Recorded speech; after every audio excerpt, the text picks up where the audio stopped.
Busca a Jesús cada mañana y prepárate para un día genial, porque no hay día completo sin adoración. Hola, muy buenos días. Gracias porque nos acompañan en este día viernes que acostumbramos a hacer nuestro repaso semanal. Les saludamos con mucho gusto, José Ramón y Rosalena. Les damos una bonita bienvenida a hacer nuestro repaso. Nuestro versículo Efesios 6, 16 y 17. Sobre todo, tomen el escudo de la fe con que puedan apagar todos los dardos encendidos del maligno.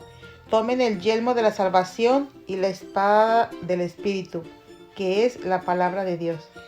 Gracias, Rosalena. Esta semana estuvimos viendo este tema, ¿verdad? Acerca también de la armadura de Dios.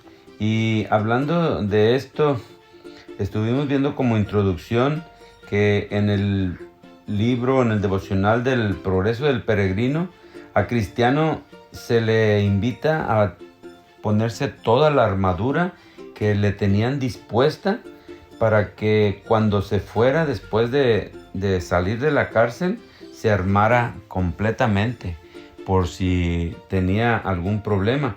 Y esto es lo que vimos esta semana que nos dijo el apóstol Pablo también, ¿recuerdas? Sí, así es, pero fíjate que Dios tiene suficiente armamento de la mejor calidad, José Ramón, para que cada soldado de su ejército esté revestido de acero del pies a cabeza, mientras se dispone a hacer la paz en su nombre. Entonces, Dios nos invita a ponernos esa armadura, ¿verdad? Sí, cuando los siervos de Cristo toman el escudo de la fe para defenderse y la espada del Espíritu para la guerra, hay peligro en el campamento del enemigo. El día domingo 17 de septiembre vimos el título La Iglesia, un ejército unificado. Y les invitamos, amigos, así como cuando iniciamos esta semana, a que podamos leer Efesios 6 del 10 al 20, que es donde se basó el estudio de esta semana. Aquí podemos ver la armadura de Dios y cómo la pudimos ir describiendo cada una de las partes. Nos enseña Pablo o nos señala sobre el tipo de guerra en la que participamos, que es una guerra espiritual. Por eso nuestra armadura no es física, es espiritual y que Dios la pone a nuestra disposición. La victoria en las guerras griegas y romanas dependía de la cooperación de los soldados en cada unidad militar y especialmente su apoyo mutuo en el fragor de la batalla. O sea que la guerra invitaba a que todos estuvieran unidos, dice, como una iglesia. Así es, por lo tanto, Efesios 6 del 10 al 20 no describe a un guerrero solitario que se enfrenta al mal. Pablo, como general, se dirige a la iglesia como un ejército. Él nos llama a tomar toda nuestra armadura y como un ejército unificado, avanzar en la batalla en forma vigorosa y unida. Pablo decide concluir su énfasis minucioso en la iglesia, que incluye descripciones constantes de la iglesia como el cuerpo de Cristo. Sí, Rosalena, este día del apóstol Pablo, también ahí en Efesios 6 del 10 al 20, nos da unas recomendaciones para cómo llevar a cabo esta batalla, y es una batalla compartida de la iglesia, ¿verdad? Y vimos 3 puntos. En primer lugar, el pasaje es el punto culminante. Este pasaje de Efesios 6 del 10 al 20 es el punto culminante de una carta que trata sobre la iglesia. Por eso sería extraño que concluyera su carta con la imagen de un guerrero solo, cristiano, ¿verdad?, que lucha contra los enemigos de las tinieblas. Sí, vimos el punto número 2, ¿verdad? Sí, ahí nos dice que al final del pasaje de esta cita que vimos, Pablo destaca una camaradería cristiana en su llamado a la oración por todos los santos. Y el punto número 3. Aquí vimos que lo más significativo de todo es que anteriormente en la carta, cuando Pablo habla de los poderes del mal, los enfrenta con la iglesia, no con el creyente individual, para que la multiforme sabiduría de Dios sea ahora notificada por medio de la iglesia. Sí, Rosalena, y el día lunes vimos el título cinturón y coraza, que nos habla acerca de cinturón es la verdad y la coraza es la justicia de Dios. Aquí también pudimos ver en Efesios 6:14 estos dos elementos de la armadura de Dios y la advertencia que nos da Pablo de una batalla intensa. Dice, prepara a los lectores para su llamado final a permanecer firmes. Pablo insta a los creyentes a ponerse la coraza de justicia, al igual que el cinturón de la verdad. Es de origen divino, ya que es parte de la armadura de Dios. Sí, fíjate que una de las cosas interesantes que vimos es eso, ¿verdad? Que también que estos dos instrumentos de la armadura son de origen divino. La verdad, dice, también no es propia de los creyentes, es un regalo de Dios. Así que Dios nos ofrece esto, nosotros solamente tenemos que aceptarlo. Por esa razón es que dice que los creyentes deben experimentar la protección espiritual que ofrece el don protector de la justicia de Dios.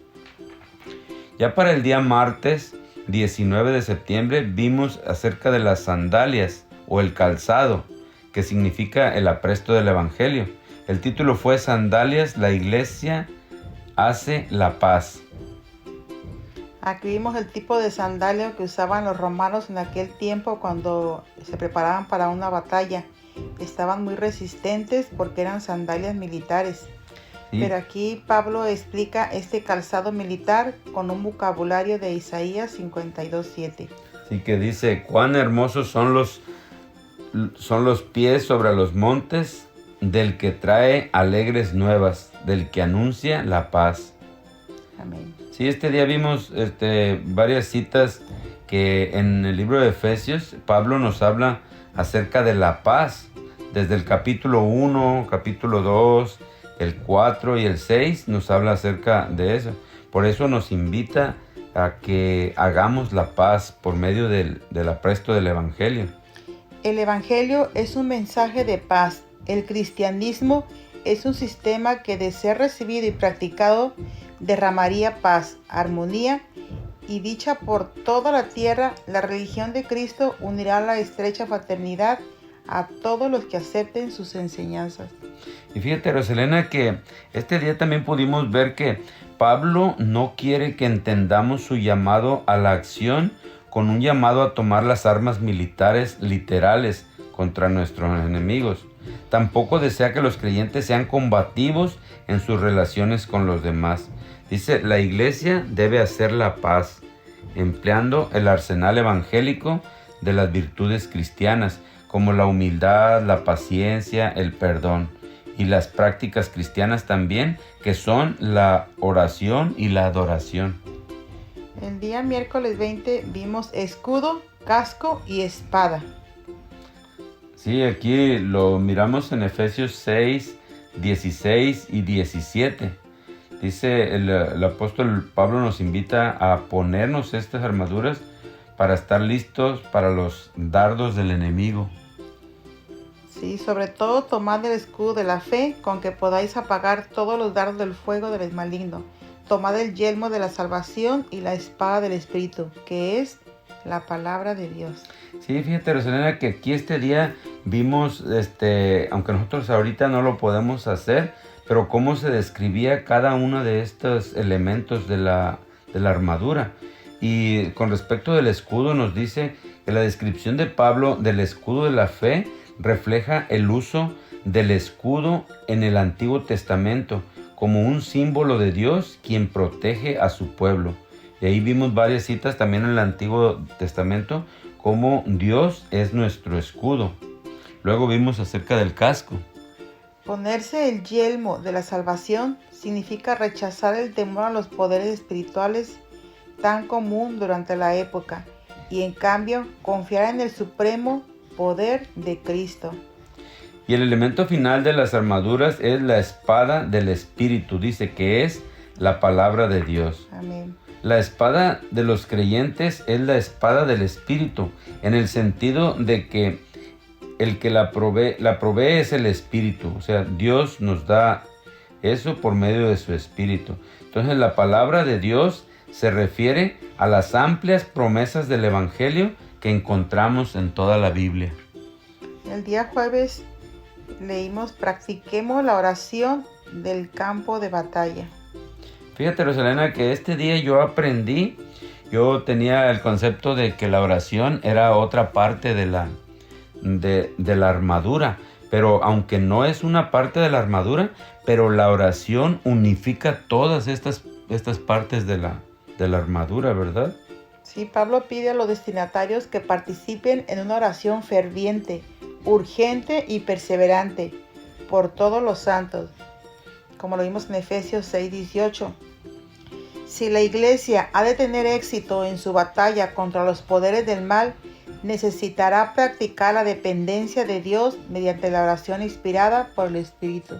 Sí, este día también pudimos ver en esos textos que Pablo pide que oren, que oren fervientemente, pero también hace un segundo pedido, ¿verdad? Que oren por él mismo. Y fíjate cuán importante es que oremos unos por otros también, porque al orar él pide que oren para que pueda hablar buenas palabras. Y qué bueno fuera que también nosotros oráramos antes de hablar, ¿verdad, Rosalena? Sí, evitaríamos muchos detalles. Muchos problemas, ¿verdad? Entonces, todos también vimos ese día varios textos en Lucas, en Filipenses, en Colosenses y en Primera de Tesalonicenses, cómo nos hablan y nos instan a orar constantemente y no desmayar. Para hoy, viernes 22 de septiembre, nos gustaría compartir con ustedes una cita muy bonita e interesante. Un ejército en batalla se confundiría y se debilitaría a menos que todos trabajaran en conjunto. Si los soldados representan sus propias ideas impulsivas, sin referencia a las posiciones ni al trabajo de los demás, sería una colección de átomos independientes. No podrían hacer el trabajo de un cuerpo organizado. Por eso, los soldados de Cristo deben actuar en armonía. No hay que apreciarlos por sí solos. Si hacen esto, el pueblo del Señor, en lugar de estar en perfecta armonía, de tener el mismo sentir, el mismo propósito y de consagrarse a un gran objetivo, notará que sus esfuerzos son inútiles y que ha desperdiciado su tiempo y sus capacidades. La unión hace la fuerza. Hay un dicho muy conocido, ¿verdad? Sí. Incluso aquí lo podemos ver. Incluso si pocas almas convertidas actúan en armonía, con un gran propósito y bajo una sola autoridad, lograrán victorias en cada enfrentamiento. Qué bonita cita que nos habla acerca de la unidad. Así es que pidamos a Dios que nos ayude a estar unidos como hermanos, como iglesia y como personas que también deseamos el bien para nosotros y para los demás. Muchas gracias por habernos acompañado esta semana y que Dios nos ayude para que podamos aplicar esto a nuestras vidas.